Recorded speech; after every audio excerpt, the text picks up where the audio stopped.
Hello everyone, welcome to my channel. তো আজকে আমি যে রেসিপিটা করতে চলেছি সেটা হচ্ছে মাটনের চর্বি দিয়ে আমি এঁচোড় কষা করব।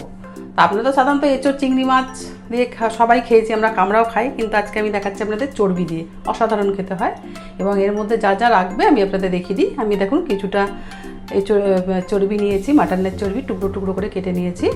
একটা কাঁচা টমেটো নিয়েছি, আর ফোড়নের হিসাবে আমি দেবো জিরে তেজপাতা, তারপরে আমি পেঁয়াজটাকে একটু ভেজে নেব। আর ওর সঙ্গে পেস্ট দেবো আমি এখানে পেঁয়াজ আদা রসুন আমি পেস্ট করে নিয়েছি। মশলাটা সম্পূর্ণ হয়ে গেলে তারপরে আমি এটার মধ্যে একটু মিট মশলা দেবো, আর লাস্টে একটু গরম মশলা। তো চলুন শুরু করা যাক আমার রেসিপি। দেখুন প্রথমে আমি একটু তেল দিয়ে দিলাম কড়ায়। পরিমাণ মতো তেল লাগবে, যে যতটা এঁচড় নেবেন ততটা পরিমাণ তেল দেবেন। আমি দেখুন 500 এঁচড় নিয়েছি, তাই জন্য 500 এঁচড়ের মতো তেল দিলাম। এরপর আমি এটার মধ্যে অল্প একটু জিরে আর তেজপাতা ফোড়ন দিলাম। জিরে আর তেজপাতাটা যেই একটু লাল হয়ে যাবে তখন আমি পেঁয়াজটাকে ভেজে নেব।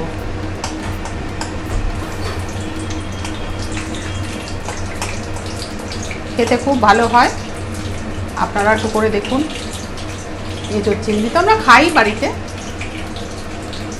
কিন্তু মাটনের চর্বি দিয়ে এঁচোড় ভীষণ ভালো লাগে, অসাধারণ খেতে লাগে। দেখুন জিরেটা হয়ে গেছে, তেজপাতাটাও হয়ে গেছে। এরপর আমি এর মধ্যে পেঁয়াজে যে কুচি করে রেখেছিলাম কুচি পেঁয়াজটা দিয়ে দিলাম। কুচি পেঁয়াজটা দিয়ে একটু ভেজে নেব পেঁয়াজটাকে। এটা করতে এমন কিছুই না, সাধারণত আমরা সবাই পারি এগুলো করতে, কিন্তু তবুও আমি আমার রেসিপিটাকে একটু দেখাচ্ছি আমি কেমন করে বানাই, আপনারা একটু বানান।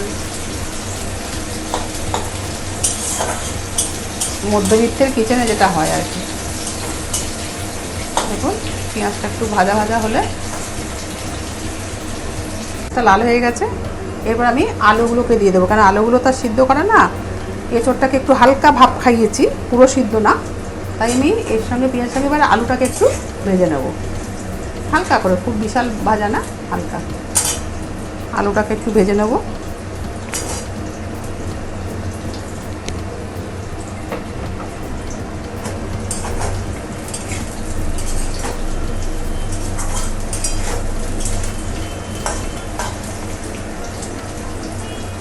আলুটা হালকা ভাজা হয়েছে, বেশি ভাজলে পরে আলুটা গলে যাবে কষতে গেলে। এরপর আমি কাঁচা টমেটো দিয়ে করছি, দেখুন টমেটোটা দিয়ে দিলাম। এখনও কিন্তু আমি নুন হলুদ কিচ্ছু দিইনি, সব দেবো।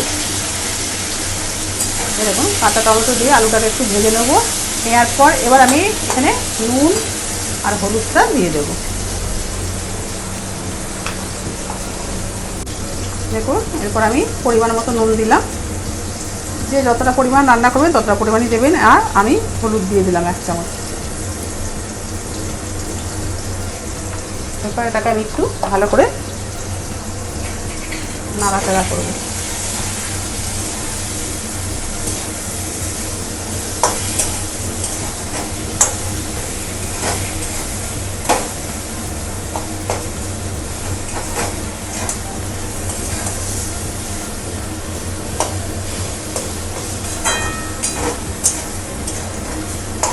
নাড়াচাড়ার পর এরপর এর মধ্যে আমি যে চর্বিটা রেখেছিলাম, মাটনের যে চর্বিটা আমি নুন আর হলুদ মাখিয়ে রেখেছিলাম, সেই চর্বিটা আমি সব দিয়ে দিলাম।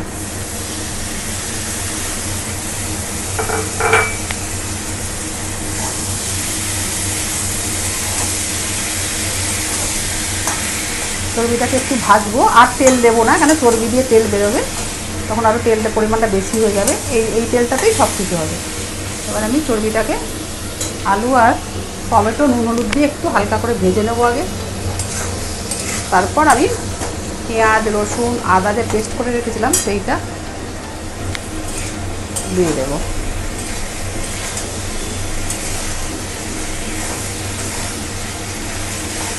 দেখুন মাটনটা একটুখানি, মাটনের চর্বিটা একটু গলা গলা হয়ে গেছে দেখুন।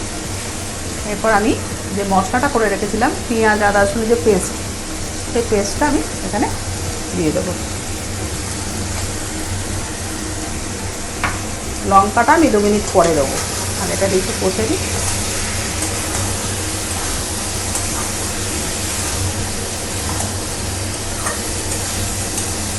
স্লাইট একটু মানে নামমাত্র একটু চিনি দেবেন কষার সময়, তাহলে কী হবে কালারটা খুব ভালো আসবে, কালারটা লাল হবে।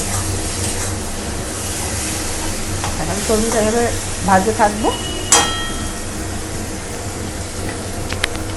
এরপর আমি এখানে একটু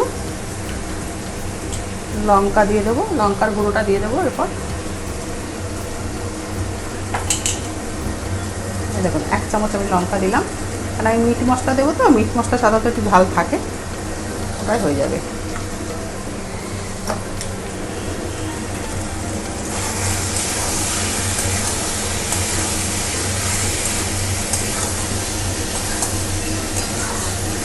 এটা দিয়ে পুরো ভাজা, পুরো কষা হয়ে যাবে। এটা যখন রসুনের গন্ধটা একটু হালকা হবে তখন আমি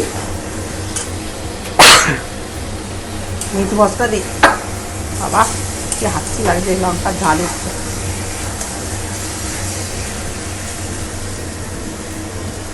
এটা একটু কষা হবে এখন 5 মিনিট। দেখুন আমি মশলা দিয়ে দিয়েছি, এবার মশলাটা আমার হয়ে গেছে, পেঁয়াজ আদা রসুন কষা হয়ে গেছে। এবার আমি মিট মশলা দেবো, খুব বেশি দেবো না, কিন্তু এই যে এইটুকুনি মিট মশলা দিলাম। এই মিট মশলাটা দিয়ে একটু হালকা করে কষিয়ে আমি এঁচোড়টা দিয়ে দেবো।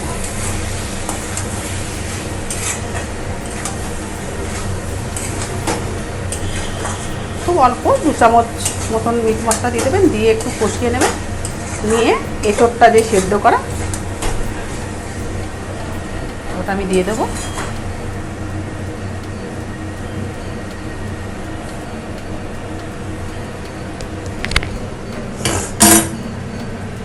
এবার আমি সিদ্ধ করে রাখা এঁচোড়টা দিয়ে দিলাম।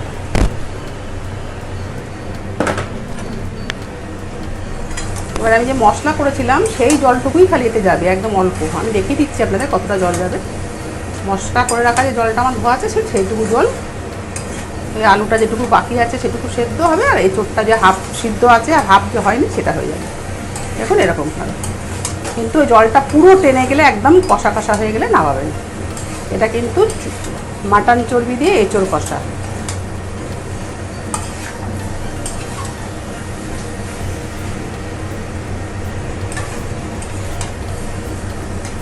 দেখুন আমার কষা হয়ে গেছে। এবারে যে মশলা করেছিলাম যে দেখুন এই 1/2 কাপ জল, এই 1/2 কাপ জলটা দিয়ে দিলাম যাতে সেদ্ধ হয়, আর কিচ্ছু না, কষা ব্যাস। এরপরে আমি নামিয়ে নেবে আপনাদের দেখাচ্ছি। দেখুন মটনের চর্বি দিয়ে এঁচোড়ের কষা আমার রেডি। আমি সেটাকে সার্ভও করেছি, খুব সুন্দর খেতে, অসাধারণ। তো আপনারা চটপট করে ফেলুন।